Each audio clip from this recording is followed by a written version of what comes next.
102,6 FM Saturasi Suara Satu Kata Penuh, makna pasti selalu di hati. Mengudara dari studio 1 lantai 2 gedung Sat FM di Jalan AMD Lama Penyambungan. Pagi Madinah pagi, sahabat Sat FM kembali bersama Feby di sini, dan kali ini kita di program Ramadan Berbenah. Ini masih rangkaian dari program Ramadan Bersyukur Ramadan Berbenah Radio Sat FM dari jam 10 sampai dengan jam 12.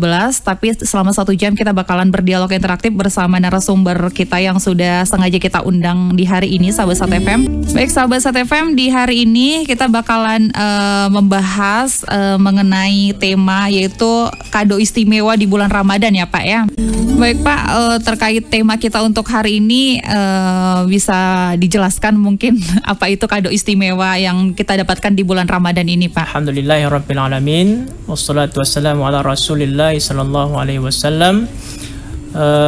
Baik, terkait soal tema kita pada kesempatan kali ini memang bicara soal keistimewaan bulan suci Ramadan. Itu kalau seandainya kita bahas bahkan 1 bulan penuh sekalipun tak akan pernah ada tuntasnya gitu. Sehingga pada kesempatan kali ini kita akan coba bahas terkait ada sebetulnya motivasi besar yang Allah Subhanahu wa Ta'ala tekankan di dalam 2 sumber hukum Islam, yaitu Al-Quran dan Sunnah Rasulullah Muhammad SAW, yang akan menjadi ganjaran terpenting yang insya Allah akan kita dapatkan di bulan suci Ramadan seandainya kita menjalankan puasa ini sesuai dengan ketentuan yang diberlakukan. Ketika kita merujuk kepada salah satu sumber hukum Islam, yaitu Al-Quranul Karim, yang pertama tentu sebagaimana yang mungkin sudah ya bolak-balik ya dibahas para ulama kita, yaitu dalam Al-Quranul Karim suratul Baqarah ayat 183, ya ayyuhalladzina amanu kutiba alaikumusshiyam kama kutiba alal ladzina min qablikum la'allakum tattaqun. Kita garis bawahi saja pada penghujung kalimat la'allakum tattaqun. Orang yang berpuasa ketika dia jalankan sesuai dengan prosedur yang sudah diberlakukan, Allah janjikan di sana ada yang namanya kado istimewa, yaitu ketakwaan. Nah, perlu kita pahami bersama, mengingat memang masih sedikit kami rasa yang paham apa itu takwa sebetulnya. Satu hal yang perlu kita garis bawahi di sini bahwasanya takwa itu adalah puncak tertinggi prestasi yang akan didapatkan oleh orang-orang beriman. Tentu kalau kita mau tahu lebih detail, memang para ulama sudah banyak membahas ya terkait soal takwa ini apa. Secara umum dikatakan takwa itu menjalankan segala perintah Allah, menjauhi larangan-larangannya. Ada pula para ulama yang menjelaskan takwa itu dari segi huruf. Ada 4 huruf di sana, Mbak. Ta yang pertama, tawadhu, yang kedua qaf, yaitu qanaah, yang ketiga waw itu wara, dan yang terakhir ya itu membentuk makna yakin. Tapi secara detail kalau memang kita ingin tahu secara pasti apa itu takwa, kembali kita harus merujuk kepada keterangan yang Allah sampaikan di dalam kitab suci Al-Quran. Ada ciri-cirinya sebetulnya. Apakah ciri-ciri ini masuk dalam diri kita masing-masing? Nah, salah satu yang bisa kita temukan diantaranya surah At-Talaq ayat 2-3, begitu juga dalam Quran surah Ali Imran ayat ke-133. Di sana salah satunya Allah memberikan ciri khas orang yang bertakwa itu sebagai kado spesial pertama yang Allah akan berikan kepada kita. Wa may yattaqillaha yaj'al lahu makhraja. Ini yang pertama, ciri-ciri orang yang kalau dia sudah mencapai derajat ketakwaan, kata Allah, yaj'al lahu makhraja, dia akan mendapatkan jalan keluar. Setiap permasalahan yang didapatkan akan selalu ada jalan keluar. Ini memberikan gambaran penting kepada kita, yang namanya orang beriman bukan dia tak akan pernah dapat masalah, pasti dia tetap dapat masalah. Sedangkan para nabi sekalipun ujian tak pernah lepas. Tapi bagi orang yang bertakwa, yakinlah dia tak akan pernah galau. Karena dia yakin setiap kali dapat ujian, dapat masalah, Allah sudah gambarkan akan ada jalan keluar. Maka kalau seandainya ciri-ciri ini ada pada diri kita, maka ini sudah mengindikasikan kalau kita sudah menjurus kepada predikat ketakwaan yang Allah janjikan. Selanjutnya ciri yang kedua, kata Allah, siapa yang bertakwa selain jalan keluar akan selalu dia dapatkan sehingga dia tidak galau dalam permasalahan hidupnya. Yang kedua, kata Allah, adalah wa yarzuquhu min haitsu la yahtasib. Dia tak akan pernah merasa kekurangan harta. Kenapa? Karena ketika dia baru saja merasa ingin mendapatkan sesuatu, Allah akan berikan rezeki dari arah yang tidak disangka-sangka. Ini lagi-lagi tak pula memberikan gambaran bahwasanya orang yang bertakwa itu harus kaya raya, tidak.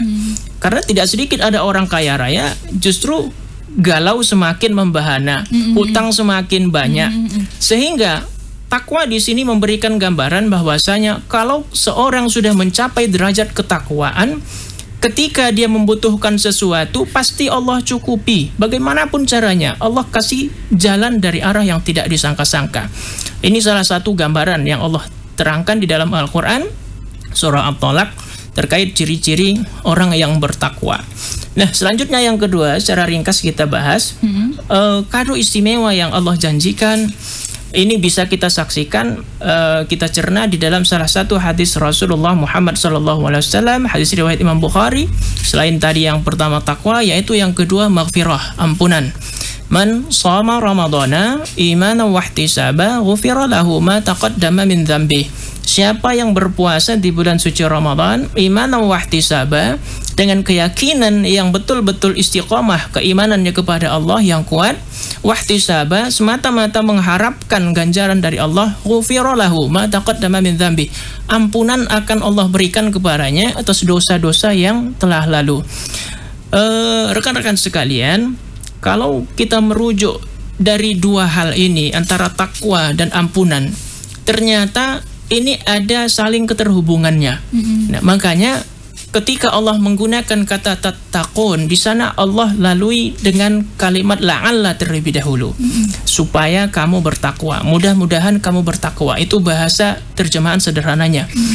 Kalau kita merujuk dalam ilmu nahwu, sebetulnya la'alla di sana membentuk kata harfut taraji yang memberikan gambaran harapan penting menurut Imam As-Suyuti, bahwasanya seakan-akan Allah ingin memberikan gambaran siapa yang mau bertakwa. Kata la'alla di sini menggambarkan harus ada usaha yang keras. Nah, jadi orang puasa tidak otomatis jadi orang yang bertakwa. Tapi harus ada tahapan-tahapan yang harus dia lakukan, ikhtiar yang keras yang dia lakukan. Lalu ikhtiarnya apa? Ternyata ikhtiarnya dia harus mencari ampunan dulu kepada Allah. Nah, makanya kalau seandainya kita disuruh milih, pilih takwa dulu atau pilih ampunan dulu? Ternyata jawabannya harus dapat ampunan dulu. Bertobat dulu. Baru jadi orang yang bertakwa. Sehingga tak usah heran pula, sampai malaikat Jibril pun ketika akhir di bulan Sya'ban pernah sampai ikut berdoa di sisi Rasulullah ketika Rasul mau khutbah Jumat pada saat itu, terkait pentingnya memohon ampun. Apa kata malaikat Jibril sambil berdoa kepada Allah? Ya Allah, timpakan murkamu kepada siapa saja yang menghabiskan bulan Ramadan, melewatkan bulan Ramadan, tapi tetap tidak mendapatkan ampunan dari Allah Subhanahu wa Ta'ala. Dan doa ini langsung diaminkan oleh Rasulullah Muhammad SAW. Maka betapa mengerikannya kita ketika habis Ramadan tidak mendapat ampunan, malaikat Jibril sudah terlanjur mendoakan supaya murka Allah turun kepada kita. Bagi yang tidak meminta ampun. Bagi yang tidak mau meminta ampun kepada Allah Subhanahu wa Ta'ala. Maka ini lagi-lagi mengindikasikan fokus kita di bulan suci Ramadan, ampunan Allah harus kita penuhi dulu. Ampunan Allah harus kita dapatkan. Bahkan kalau seandainya kita mau merujuk kepada tradisi para salafus saleh, orang-orang soleh terdahulu, ternyata ampunan ini seringkali menjadi patron utama sebelum mereka mengharapkan pahala-pahala yang lain kepada Allah. Wa yastaghfiruna bil ashar, kata Allah. Tradisi orang-orang soleh itu sering mereka minta ampun pada waktu-waktu sahur, di penghujung malam, kata Allah. Ini tradisi orang-orang soleh terdahulu. Begitu juga kalau kita mungkin pernah mengkaji sirah sahabat. Ada salah satu sahabat Rasul yang bernama Thalhah ibnu Ubaidillah. Beliau ini masuk dalam jajaran orang yang dijamin masuk surga oleh Rasul. Tapi pernah satu ketika dia punya masalah besar. Masalahnya unik sekali, Mbak. Saya sendiri mungkin agak lucu kalau menceritakannya. Salahnya cuma satu. Dia pernah jatuh cinta sama istri orang. Masih mending lah kalau sama anak gadis orang, nggak masalah. Nggak masalah, istri orang yang masalah. Ini istri orang. Bahkan yang lebih gawatnya lagi, ternyata dia jatuh cinta sama Aisyah, istri Nabi sendiri. Ini kan gawatnya luar biasa. Sehingga dia pernah satu ketika datang ke rumah Rasul, mengajak Aisyah radhiyallahu anha untuk berbincang di depan rumah, karena memang status mereka ini, Thalhah dan Aisyah ini sebetulnya masih sepupuan. Sehingga Aisyah tidak merasa curiga, tidak menaruh curiga. Ketika berbincang-bincang dengan Aisyah, tiba-tiba Rasul hadir, Rasul menaruh wajah cemburu. Sehingga Rasul pun memerintahkan kepada Aisyah, silakan masuk kamar, jangan di sini. Akhirnya Tolhah pun merasa tersinggung, sambil bergumam dalam hatinya. Inilah gumam dalam hatinya Tolhah ini yang membawa masalah. Apa Tolhah katakan? Ya Rasul, hari ini kau sudah melarang aku berbincang-bincang dengan sepupuku sendiri, Aisyah. Maka lihat saja, seandainya besok, lusa, atau kapanpun Allah lebih dahulu mewafatkanmu, maka tak akan kubiarkan lelaki manapun mendahuluiku untuk menikahi Aisyah, jandamu. Coba bayangkan, sampai begitu hasrat terpendam dalam dirinya mencintai Aisyah. Tapi tahukah kita, gara-gara hasrat terpendam ini saja Allah tak tinggal diam. Maka turunlah Al-Quranul Karim surah Al-Ahzab ayat ke-53. Di sini Allah memberikan kecaman keras kepada Tolhah yang berujung nanti Tolhah mohon ampun kepada Allah. Apa kata Allah? Yang pertama, wa idza sa'altumuhunna mata'an fas'aluhunna min wara'i hijab. Jika kalian ada keperluan dengan istri-istri Nabi, sampaikan hanya boleh dari balik tabir, tak boleh ketemu langsung. Sementara tadi Tolhah sudah terlanjur ngomong langsung dengan Aisyah. Ini teguran yang pertama sehingga membuat Tolhah merasa malu. Dan yang kedua, ini lebih hebatnya lagi. Apa kata Allah? Di dalam Al-Quran Al-Karim suratul Ahzab ayat ke-53, masih dalam sambungan yang tadi, jangan kamu nikahi wala antankihu azwajahu min ba'dihi abada. Jangan kamu nikahi istri-istri Nabi itu sampai kapanpun juga, bahkan sampai wafatnya Nabi sekalipun. Justru ini semakin membuat Tolhah merasa sedih, malunya nggak ketulungan, karena hasratnya yang terpendam tadi langsung ditutup oleh Allah Subhanahu wa Ta'ala. Karena merasa bersalah, berdosa, maka Tolhah pun melakukan 3 rangkaian pertaubatan. Ini sangat unik sekali, bahkan sudah sering dijelaskan dalam kitab-kitab Sirah Nabawiyah. Tolhah melakukan yang pertama, apa yang dia lakukan? Demi hanya mendapatkan ampunan Allah. Ini hanya, bukan berarti saya maksud ini sangat sepele ya. Hanya untuk mendapatkan ampunan Allah, Tolhah yang pertama, dia harus sedekahkan separuh dari harta kekayaannya. Padahal Tolhah pada masa itu masuk dalam jajaran orang terkaya di daerah tersebut. Tapi demi mendapatkan ampunan Allah, dia harus menghabiskan itu semua demi mendapatkan ampunan Allah. Yang kedua, ternyata Tolhah masih belum merasa puas. Dia rasa mungkin Allah belum mengampuni dosaku. Sehingga yang kedua dia lakukan adalah dia merdekakan semua budak-budaknya. Padahal kita tahu budak pada masa umat terdahulu itu aset yang luar biasa. Bisa kita jual, bisa kita paksa bekerja, hasilnya untuk kita sebagai majikan. Tapi dia tetap tidak merasa kehilangan harta demi mendapat ampunan Allah. Ini pentingnya ampunan itu. Dan yang terakhir, lagi-lagi Tolhah merasa dosanya belum diampuni Allah. Sehingga dia harus lakukan yang ketiga, dia melakukan umrah jalan kaki. Bayangkan, dari rumahnya padang pasir, kalau siang hari panas luar biasa, malam hari dingin menusuk tulang, semua itu dia lakukan demi mendapat ampunan dari Allah Subhanahu wa Ta'ala. Inilah gambaran penting bagi kita, bahwasanya kalau kita mau mendapatkan ampunan dari Allah, terutama di bulan suci Ramadan ini, memang harus serius. Berbagai macam cara, upaya harus kita lakukan. Baik, itu masih kado yang kedua. Mungkin sekaligus kado yang terakhir, Pak, yang Allah janjikan dalam Al-Quranul Karim, ini mengingat 10 malam terakhir. Inna anzalnahu fi lailatul qadar. Ada keutamaan di bulan suci Al-Quran itu nanti, di mana satu malam itu nilai pahalanya, keutamaannya sama dengan alfi syahr, 1000 bulan. Kalau sempat kita tepat pada malam Lailatul Qadar itu melakukan berbagai macam amal soleh, maka yakinlah, jangankan hanya sekedar pahala atau ampunan, segala macam yang kita inginkan, insya Allah Allah akan kabulkan. Baik, mungkin itu saja sedikit sebagai pemaparan inti sebetulnya dari materi kita kali ini.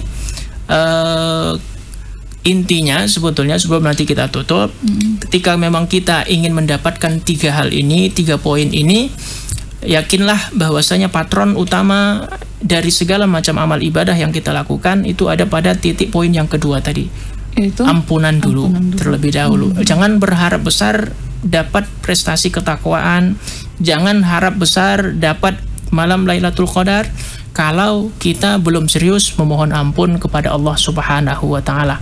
Bahkan sampai-sampai Rasul itu mengajarkan doa terkhusus untuk malam-malam Ramadan. Di sela-sela jeda sholat tarawih ada satu doa yang Rasulullah Muhammad sallallahu alaihi wasallam sampaikan kepada Nabi Aisyah pada saat itu, diajarkan oleh Rasul. Apa bentuk doanya? Allahumma innaka afuwun tuhibbul afwa fa'fu anni. Ya Allah, innaka afuwun, sungguh engkau adalah Maha Pengampun, engkau mencintai orang-orang yang meminta maaf. Fa'fu anni, maka ampunkanlah kami. Ini doa yang spesial yang diajarkan Rasul. Kalau kita nggak sanggup seperti Tolhah tadi, mengorbankan segala macam harta, jadi mohon ampun kepada Allah. Ini yang menjadi patron utama kita sebetulnya di bulan suci Ramadan. Jadi begitu ya Bapak ya, urutannya adalah kita harus bertaubat dulu agar kita bisa bertakwa gitu, bertakwa dalam arti menjalankan semua perintah Allah dan menjauhi larangannya ya. Betul, iya. Baik sahabat Start FM, nanti kita bakalan bertanya lagi kepada narasumber kita di hari ini. Kita jeda dulu untuk sementara, kita iklan, tetap bersama kami di 102,6 FM. Ramadan bersama Start FM menjelang berbuka puasa. Saat Anda menikmati senja Ramadan, simak dan ikuti sajian mimbar Ramadan pukul 6 sore sampai menjelang berbuka. Dipersembahkan oleh Es Kristal, es batu modern, higienis, praktis, dan ekonomis. 102,6 FM Saturasi, suara satu kata penuh makna pasti selalu di hati.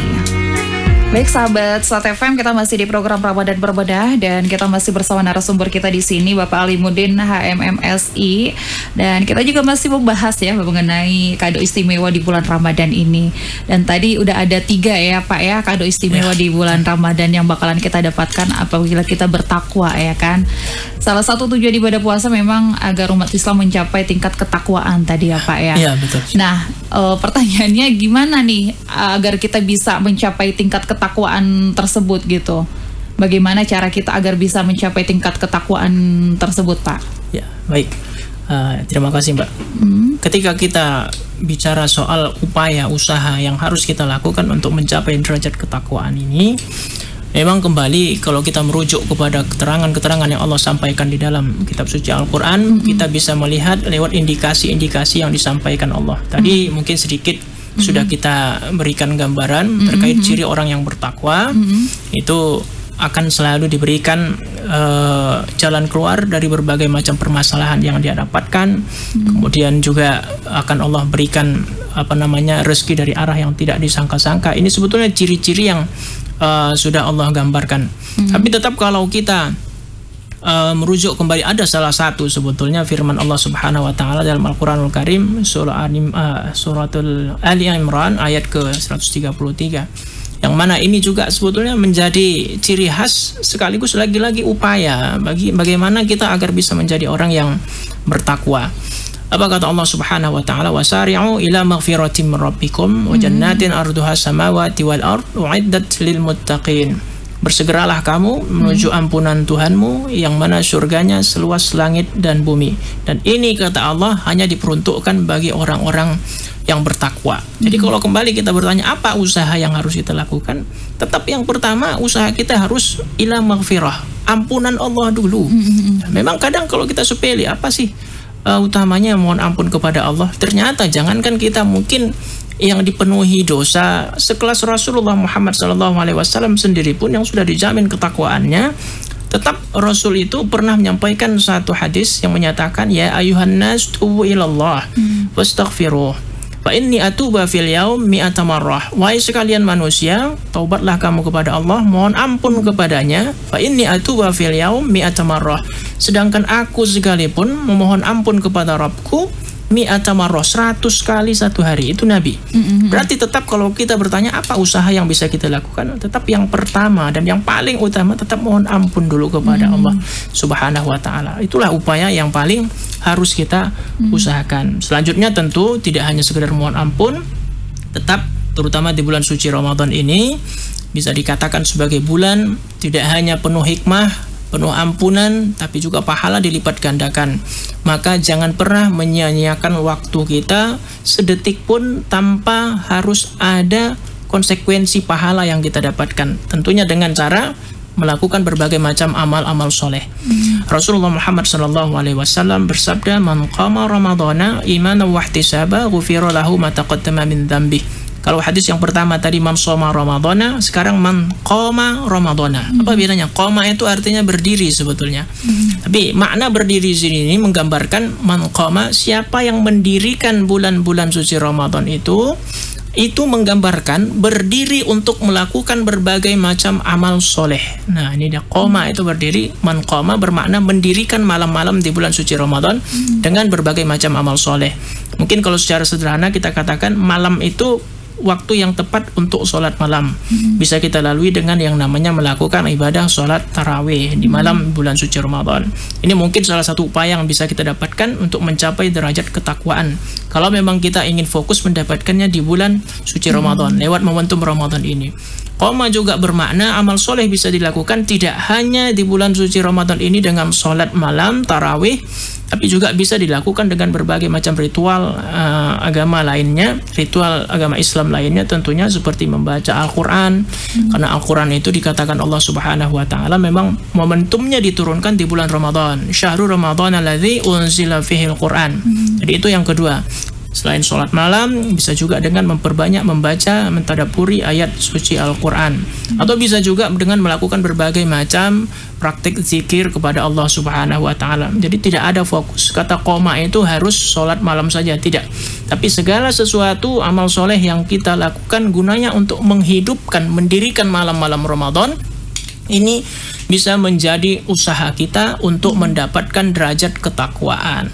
Itu mungkin, Mbak. Jadi harus bertaubat dulu ya, harus bertaubat. Apakah dengan membaca istighfar sudah dikatakan bertaubat? Baik.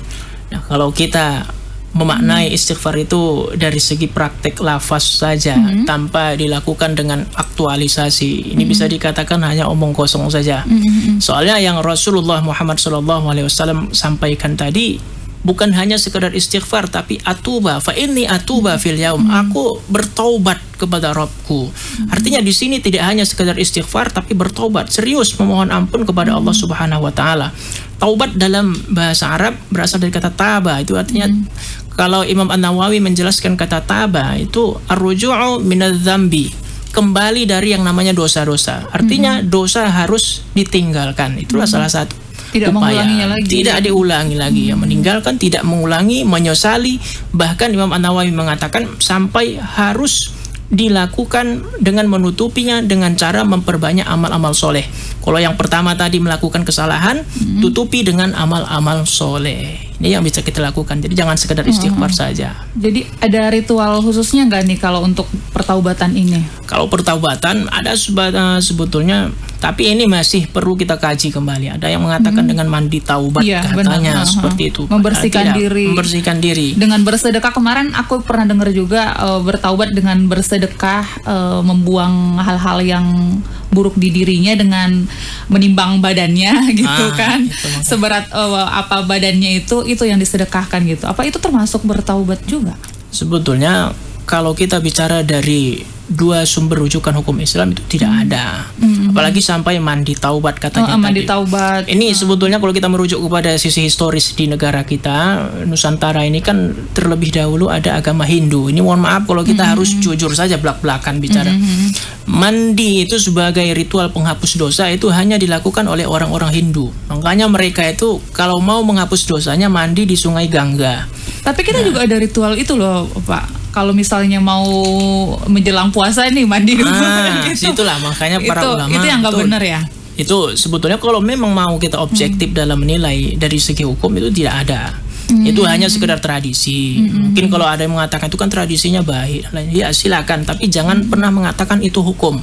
Ya, karena tidak ada hukum Islam yang membicarakan masalah seperti itu. Kalau memang mau tobat, ya silakan tobat, istighfar, mohon ampun, berhenti dari dosa-dosa, lakukan amal soleh. Itu yang dikatakan tobat. Jadi bukan hanya sekedar ritual-ritual mandi, apalagi sampai menimbang berat badan dan lain sebagainya. Karena menganggap dirinya berdosa gitu kan. Iya. Jadi nanti kalau berketepatan mungkin mohon maaf yang menimbang berat badannya itu lagi hamil, wah berarti berat badannya cukup nambah kan begitu. Jadi ini perlu diklarifikasi kembali. Jadi pertaubatan bukan seperti itu pertaubatan yang dimaksud bukan, ya. Yang dimaksud adalah bertaubat dengan sungguh-sungguh, Ya, meninggalkan semua larangan Allah, tentunya meninggalkan semua dosa-dosa besar, Ya, betul. dan tentunya dosa kecil juga ya Ustaz. Iya, Ya. betul. Jadi sahabat STFM begitu ya, agar kita mendapatkan ampunan gitu, mendapatkan ampunan dari Allah, kita harus bertaubat dulu ya. Baik sahabat STFM, menarik sekali pembahasan kita di hari ini ya. Sebenarnya bisa melebar kemana-mana ya, tapi takutnya nanti waktunya nggak cukup ya kalau kita bahas semuanya di sini.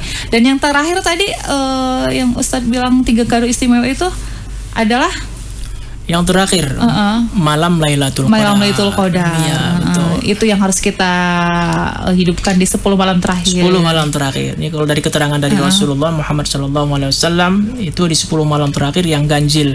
Berarti kalau di malam-malam pertamanya belum dapat gitu. Nah, ini makanya sebetulnya belum kan, pasti juga kan Ustaz. sebetulnya kan ini Rasul ingin memancing umat Islam ini saja sebetulnya. Kalau memang dia serius mau mengejar malam Lailatul Qadar, dia ibadahnya pasti nggak milih-milih.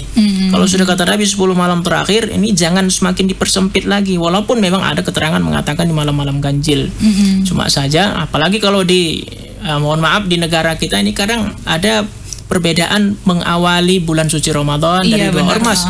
Bisa jadi dikatakan mungkin ini malam ganjil versi ini, sementara versi ormas yang lain, nah itu bukan malam genap. Nah, ini tambah repot kita kalau ngejar Lailatul Qadar hanya lewat malam ganjil atau tidak. Artinya kalau sudah kata Nabi 10 malam terakhir, bahkan Nabi pun dikatakan mengencangkan ikat pinggangnya, menjauhi istri-istrinya, fokus i'tikaf di masjid untuk mengejar malam Lailatul Qadar. Mungkin agar nggak males sekali ya kan, karena biasanya tuh kalau di malam-malam terakhir gitu udah pada males gitu beribadahnya gitu. Betul.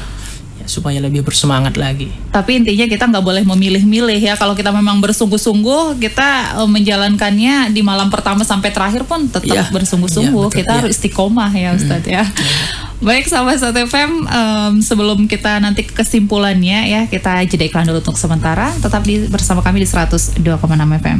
Pemerintah Kabupaten Mandailing Natal menyediakan kantor khusus melayani perizinan untuk Anda yang berusaha agar mengurus dokumen izin keabsahan usahanya pada Dinas Penanaman Modal dan Pelayanan Terpadu Satu Pintu Kabupaten Mandailing Natal.